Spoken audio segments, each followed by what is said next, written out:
Hello, everybody. You're here with the Chocolate Bros. Look at Brian over here. Hey, hi everybody.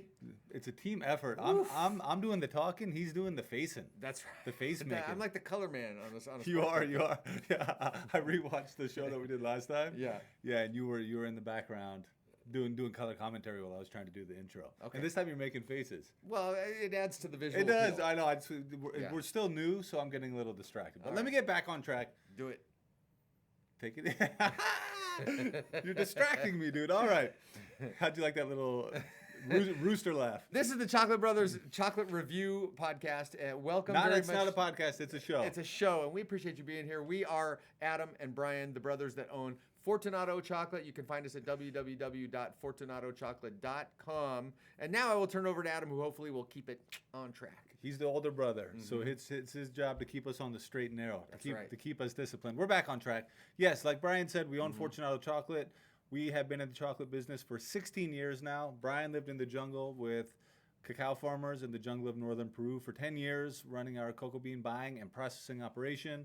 He's one of the world's leading experts on understanding how to do post-harvest processing of cacao in order to enhance the potential of flavor. Would you say that that's an accurate description? I'm a proficient cacao fermenter. I don't know if I'm one of the world's leading because I don't know them all, but I can ferment cacao. You can ferment cacao, but you are an expert at it. I am an expert at that. Yes, okay. He's also been a professionally trained judge who has tasted chocolate in the International Chocolate. Well, Adam, I don't like to brag. I mean, It ain't bragging if you've done it, bro. it ain't bragging if you don't. Yeah. Yes, I have been a judge at the International Chocolate Awards 2 times for the South American round, and Adam is an enthusiastic amateur who does his best to try to, participate in these tastings. With 16 years of experience. Right. Yes, as an enthusiast. Yes. Okay, but 60, even as an enthusiast, Yeah. 16 years is a lot of experience. Yeah, absolutely. All right, so the deal here with this show is we make really, I feel confident in telling you, we make very good chocolate. We know a thing or two about chocolate. We manufacture many chocolate products. During the summer when it gets hot, we're not able to really ship our products in the mail like we normally do via e-commerce. And so as a public service, we are trying other people's chocolates so that if maybe we stumble across a gem, then if you've got a Jones for chocolate, maybe we can help you find a really good chocolate that you can get from the store while you're waiting for the weather to cool down until you can get our chocolate again. That's one. Two. And these are not fancy chocolates. What we're trying to do is focus on chocolates that you can find at a grocery store, even at a gas store, at Target. Oh yeah, those gas stores. Those gas stores. Some people call them gas stations. I prefer gas stores because I'm quirky and iconoclastic. But we're talking about easily accessible store-bought chocolate. You don't have to go to a special chocolatier to find this, or even a specialty grocer. These are chocolate bars that you might be able to find anywhere. As witness, today's bar is a brand that we see all the time. And I've seen it in many stores. I bought this at the Safeway in Issaquah, Washington. Not at the gas store. No, not at the gas store, at the food store. Food and sundries. This is a Chocolove. Chocolove, Hawaiian widely sea salt. distributed brand. Widely distributed brand. This is a 72% dark with Hawaiian sea salt. This is a brand that you see in almost any grocery store that you might go into. Not so much at the gas store, but more at the grocery store. Maybe at the gas store. I'm gonna look next time I go to the gas store. Well, I'm gonna take a look, but it's a widely available brand. I've never tried it. I've seen it. I've seen it, but I've never tried it. And so today we're gonna try it. 72%, nice dark percentage. Dark. I tried it. I've tried one, but it's been maybe 10 or 11 years. The other thing I just want to say for why we're doing this, just to quickly circle back to that, even though you've already got momentum going in a completely different direction. Yeah, but bring us back. Yeah, let me just go and put a stop to that momentum right here. Yeah. The other thing is just I'd say for many of the last several years, we've primarily eaten our own chocolate. Yes. And for my own part, I have almost forgotten what else is out there. And I'm kind of interested in seeing where we stand nowadays. I agree. Okay, so we got Chocolove. I tried one 10 years ago. I don't really even remember it, but I see it. I see them everywhere. Yeah. So they're a big national, widely distributed brand. So right off the bat, we can say a couple things about this chocolate before we even. Do you need me to read something off the wrapper get into for you? it? No. Well, I was just gonna say first off, the wrapper. It came apart easily, but there's no way to get it back in there, and it's got this super thin foil, so there's no way to, unless you have a Ziploc, you're burning plastic to preserve this thing once you open it. Yeah. I really dislike that. I really But like yeah, an envelope with a flap. Yeah. These wrapped around paper with the the aluminum Hue foil. chocolate or Who chocolate that we That did was the yesterday best packaging. had great packaging. Yeah. This I don't care for. Yep. This is made in Boulder, Colorado. Yeah, this Yep. is chocolate. Now, we read the back. It's made in Boulder, Colorado, but it says made from chocolate, made from Belgian chocolate. So in the chocolate industry, that probably means, almost certainly means one thing. This is a chocolatier, not a chocolate maker, that buys bulk couverture from Barry Callebaut. That's what we're assuming. That's what we're assuming. Because of the fact that this company is It's everywhere. It's big. It's big scale. And it says Belgian chocolate. They probably are buying a lower end couverture from a Belgian company which provides couverture to a huge percentage of the world's chocolatiers. That's called Barry Callebaut. Yep, and the world's biggest chocolate maker. World's biggest, and they are probably they're buying some Barry Callebaut product. It might be a different Belgian chocolate maker, but the chances are it's Barry Callebaut. And they are buying some sort of lower end couverture made of Western African bulk cacao beans, and then they're putting their own stamp on it with the Hawaiian sea salt, and they may also have it roasted or conched to their. They may be big enough to have Barry Callebaut roast or conch to their spec. We don't know. Yeah. So a few things that we can see here. This is This has the non-GMO verified. It doesn't say fair trade on here. It says sustainable, social, ethical, but it looks like it's a stamp that their own graphic design department put together. Did you want to say something about that? Well, no, I just want to say, so it says that if you want to support cacao farmers, go to find out how they're supporting cacao farmers, get more money, go to chocolove.com. Chocolove.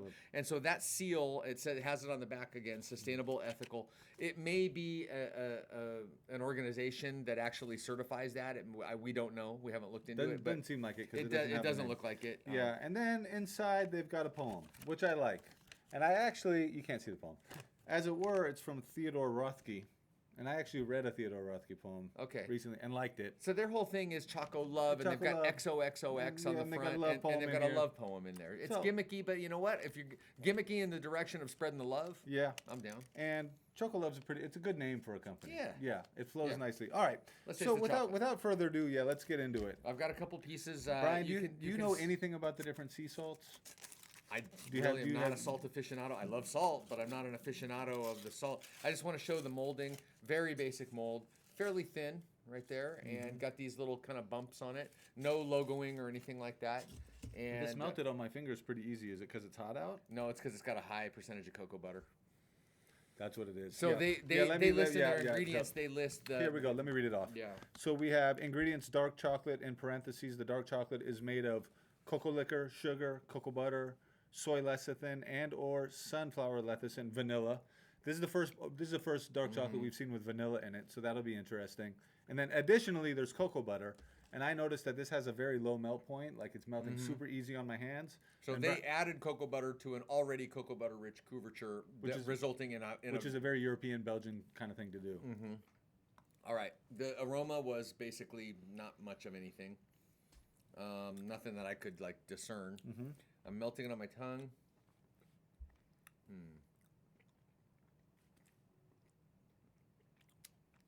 Are you getting? Oh, there I got some salt. I got salt. You want to set it off? You want me to set it off? No, go ahead. So it's got a nice amount of salt to it. It does, yeah. I'm just gonna go ahead and pause it. There was a I'm trying to remember who it was. There was a chef on some cooking documentary I saw, who said basically if you put oil and salt on any food, you're almost cheating. It's almost cheating because fat and salt can make anything taste good. And we already reviewed a Theo bar before, where essentially you're kind of, for me at least, Brian, and you can feel free to disagree with me. And also I would say this has sort of a nice, kind of a dark roast on it. So we got a dark roast. We have sea salt. We have added cocoa butter. It's so cocoa buttery, my gosh. Really cocoa buttery, which means this thing tastes pretty good. Because if you've got salt and fat and vanilla, you're gonna make it taste good. But that doesn't necessarily mean it tastes like chocolate. And my first piece of analysis on this bar is I pretty much everything to me tastes good and stands out, but it doesn't taste. I really don't get very much in the way of cacao at all. No, there's so much cocoa. The cocoa butter overwhelms everything else. It just coats your tongue. It just tastes so fatty and so cocoa buttery. It melts so fast. The salt is honestly the best thing about it. There's no cocoa. There's no expression of the cacao that this is made from at all. I really can't even taste the roast. I assume it's a dark roast. I can taste the roast. I can taste bit. a little bit of a roast. There's no bitterness. There's no astringency. There's no flavor notes that I can particularly call out. There's a lot of cocoa butter coating my tongue, and then some salt crystals that are giving me an enjoyable salt pop. That's about it. That's about what you got going on. I mean, Yeah, for again, 72%.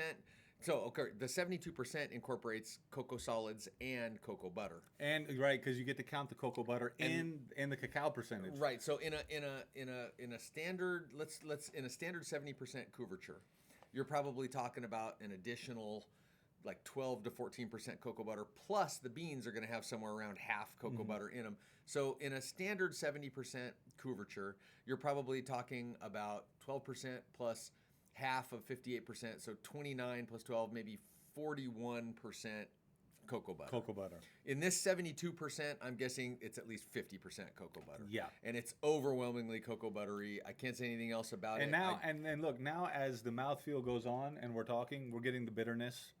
A little. I personally am There's getting. not even a pleasing bitterness, though. I mean, I wouldn't say it's a pleasing bitterness. I would No. just say it's sort of a lingering bitterness. Yeah. Which is common with dark chocolate. well, plus the cocoa butter is deodorized, but it's made from industrial cocoa butter is made from the lowest end beans. So by overloading it so much with cocoa butter, what you're getting is a bunch of ingredients from the worst possible beans, and those beans are poorly, if at all, fermented. Yeah. And so even though they deodorize it, there can be a little bit of a lingering. Yeah. And even with the vanilla here, I mean, they probably put in. Usually, you would use vanilla to kind of override or balance to out, mask something or to balance, yeah. or to balance. But generally, post-harvest processing, Yeah. you use vanilla to kind of smooth that out. But I'm not even getting very much vanilla notes in here. No. And the more I eat this, the more I am getting a little bit of bitterness from the dark chocolate, Yeah, rather than a good taste. But primarily, this reminds me of if you take broccoli and you slather it in oil. Listen to where I'm going with this. Yeah. You take broccoli, you just slather it in olive oil. Yeah. You douse it in salt, and then you saute the bejesus out of it. Yeah. And then you add more salt, and then you eat it. Like, the broccoli's kind of an afterthought. The reason why that is good is because of The all the fat, oil yeah. and salt. And here we've got oil, a lot of oil in the form of cocoa butter, a lot of Salt, yeah. fat, some sugar, some salt, but But- really very little in the way of chocolate flavor. And I'll tell you, but the way you know that the oil is low quality is the cocoa butter they've added, is because it's so. You have movie popcorn where there's a weird that the fake butter they use coats your mouth and it leaves a weird aftertaste. What I'm getting right now, it's almost like I agree. It's almost a rancid afternote that's Yeah. staying in my mouth. Maybe that's what I was picking up, and I called it bitter. No, we have made a solid effort on these reviews to not be mean or to not be tongue in cheek or to not like just bag on things. But I have to tell you, that's not good chocolate. No, and it's not. It's just it's not worth your money, especially when you have something like what we tried yesterday, Yeah. which was a Who, which we had some critiques for it. But if you're gonna drop, say, $4 Yeah. on a Chocolove bar, you might as well go ahead and drop 5 and get something better. That's my own opinion, and you can Yeah. see my fingers here have chocolate melted on them. Not that easy to see, but I'm getting my fingers are getting stained more than any other bar that we've eaten. Yeah, we've eaten some other bars that I was like, it's not what I'm looking for. I wouldn't buy it again, but I understand what they were doing and what they were doing. They did what they were doing. What they were doing here is making a subpar product. In my opinion, it's only my opinion. But Yeah, but you could still eat it because of the fat and the salt and the sugar. But you could do that to anything. It's what you said. It's good when you put it in your mouth. Yeah. It's what comes after. Yeah, that's fair. That's Yeah, fair. yeah. Yep, you're right. And the tail of this is the worst we've had It's yet. worse as it gets worse as it goes on. That's So, right. We're sorry, Chocolove, and you know who I'm really. We share the love, but we're not loving this. Well, you bar. know who I really feel bad for? The Hawaiian sea salt farmers, who got tied into this thing. That's right. They had nothing to do with this. They had nothing to do with it. You know, they're They just out deserve there. better, I gotta be They're honest. just out there farming sea salt. They Yeah. go to the gas store to get gas for their tractors, Yeah. and they're out there farming the sea salt. And If they I got was roped gonna, into this if thing. I was going to compare this to cheese, this is American cheese This is American because it's loaded up with sort of. I'm not saying that this is synthetic cocoa butter or oil that's in there. They don't call that out, but it's a low quality cocoa butter, and it's just way too much and oil. even as way we too much we lipids. talk and time starts to wind on I here, really want some water. the to get this taste out aftertaste of my gets mouth. worse and worse. So yeah, we're gonna go ahead and sign off. If you want to try 68% dark chocolate, that's very good. Check out www.fortuneoutchocolate.com or peruse some of our other reviews, and you might find something in your grocery store that would be a better option. We're sorry, Chocolove. I like Theodore Rothke, so props to that. I like your concept. I didn't love this bar, Yeah. but it wouldn't preclude me from maybe trying something else and seeing what you got going on. Yeah. All right. Thank you, everybody. Have a great day.